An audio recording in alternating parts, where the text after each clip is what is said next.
The Nike Zoom X Alphafly. How I've grown to love, hate, and then love this shoe again over a rookie mistake, plus the 100-mile plus review. Let's get into it. What's up, everybody? Welcome back to the vlog. My name is Filip Latocha, and of course today we are talking about the Nike Zoom X Alphafly after 100 plus miles, and some of the things I've noticed about this shoe, including some rookie mistakes I made during my official races in this particular pair of shoes, and how I've overcome those mistakes and how moving forward, hopefully they don't happen again. So before we get into it, make sure to like the video, subscribe to the channel. You guys know the rest. Of course, if you are a continued follower of the channel and you follow the content, watch the videos, thanks guys, love you very much. Without further ado, let's get into it. I'm going to leave the specs right here for this particular pair, which is a size 8.5 to be clear. And we're just going to start talking about it right away. So, of course, the good stuff with the specs in terms of the upper, of course, is that it follows this atom knit design, which is very similar to Flyknit, but has a more synthetic feel to it, ultimately. And that, in my opinion, is probably Nike's way to combat any sort of moisture that might sink into the top layer of the shoe. It also gives a lot of breathability overall. So this is in my opinion, a huge plus overall in terms of the ride with this shoe, with this upper. Of course, the upper is pretty tight, and as it should be, this is a race shoe. You want to be as snug and as comfortable as possible in this particular pair to have the best outcome overall while running with it. Shoelaces, of course, they're kind of like serrated, they're kind of studded, as you can see. And at this point, that is to help lock in any sort of tying, any sort of pull on the shoelacing here, just to make sure the shoe is locked in on your foot, give or take. So if the shoe's life ever does kind of die out, I will be taking these shoelaces and moving them elsewhere onto a different shoe, because I end up really liking these shoelaces overall. In the shoe collar, there is a bit of an Achilles pillow right there. Again, it serves its purpose. It's very comfortable. It's nothing too hard on the heel whatsoever. And that being said, of course, the two tongues here are just to help you more or less get your foot into the shoe, because it is kind of a tough fit at first, but after a while, once you start kind of stretching the atom knit out from use and from just having your foot in here, it does get pretty good overall. And the heel, of course, is a little bit reinforced with some atom knit, and I think a little bit of Flyknit. I could be incorrect about that, but it looks like there's just some additional material here in the heel just to give a little bit of reinforcement so you don't lose that heel drop advantage overall. And of course, the big stuff now as we move into the midsole and the outsole and the bottoms is that, of course, the big Zoom X here in the back of the shoe is just the big significant factor of this shoe that everyone tends to see first when they see this spaceship of a shoe. And of course, as you can see, two big layers of Zoom X, and then there is a carbon plate that is sandwiched in between both of them, but the most predominant area of the carbon plate is in fact here in the front midfoot, forefoot area of the shoe, and they call it the fly plate overall in this particular case. And then the second thing you'll probably notice is that in this midfoot area, the shoe does use air zoom pockets, air zoom pods, as part of the compression and decompression propulsion of the shoe overall. And that, I guess, again, gets kind of a mixed review. Some people think the technology does work really well. Some people think that you're cheating when you're racing in this shoe. But overall, it's just everybody has very much a different experience with it. And that's just kind of something fun overall with the shoe that we'll just talk about here in a moment. So before we get into all that good stuff, let us basically take a look at the bottoms after 100 plus miles. This is something I did want to discuss roughly as we were going to get into it. So here they go. This is the left foot, as you can already see. And then here is the right foot. This is the one that we're going to talk about for sure, as you can obviously see why. So just to give you guys kind of a recap, I bought this shoe probably in about November, December time of 2020. And the initial plan was to kind of keep it on the shelf basically until about race day, race weekends, and things like that, because I wasn't sure when races were going to happen. So it just so happened that, after training in this shoe a couple of times, just to get the feel for it, just to be like, hey, I like this shoe, let's roll with it. I eventually had myself booked in Florida for just basically living there for a month, and racing was wide open in Florida, so I said, all right, we're taking this thing out We're going to go race. It's going to be a good time.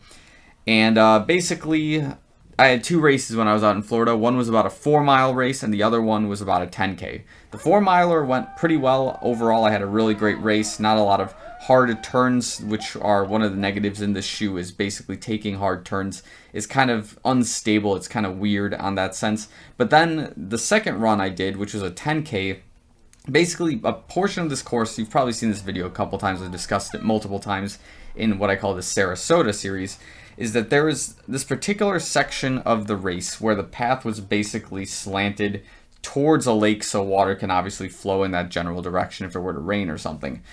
The consequence of that is that when you're running, and in this case this is from my perspective, your right foot hits the ground about here and it has to tilt in, to the direction of basically the slant, and then your left foot is probably hitting somewhere down here in that direction of the slant. So you're basically running with a stride that's not even, and the feet are landing in a very awkward position. And this in turn has caused a lot of soreness and potentially some sort of ruptured tendons in my ankle. Still to be determined. There's no broken bones because I did the x-ray, everything checked out.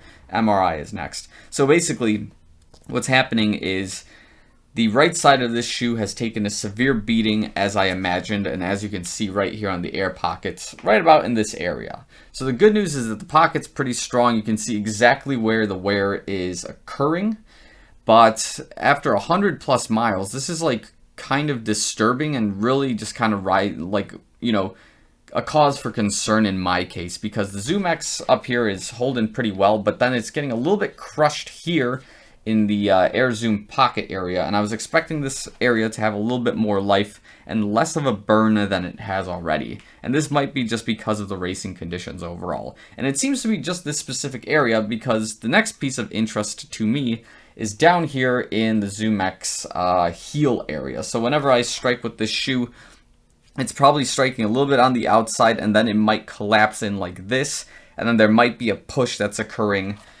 with a decompression where this area right here is getting shredded. And now this, of course, just my hot take with Nike stuff is that ZoomX doesn't have a really strong shelf life, but it's just absolutely phenomenal when you run in it. And this might be just a result of just that. And despite the reinforcement they have here, that reinforcement is still taking a beating overall, in my opinion.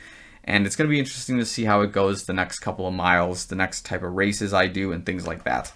The third area of interest, of course, will then be in the very forefoot area where I do have a lot of decompression and kind of propulsion in my running. And as you can see, it's shredded up pretty much like graded in a way where it's shredding into like little fibers. And my take with this is that whenever I'm hitting the ground, there might be a forefoot strike that has a very slight break, and then the kickoff, or that's one suggestion, but I think what's happening more likely is something like this. I hit the ground, and as I'm pushing off, there might be a slip, and that's ultimately why it's shredding in this sort of pattern where the rubber is getting pushed to the middle of the shoe.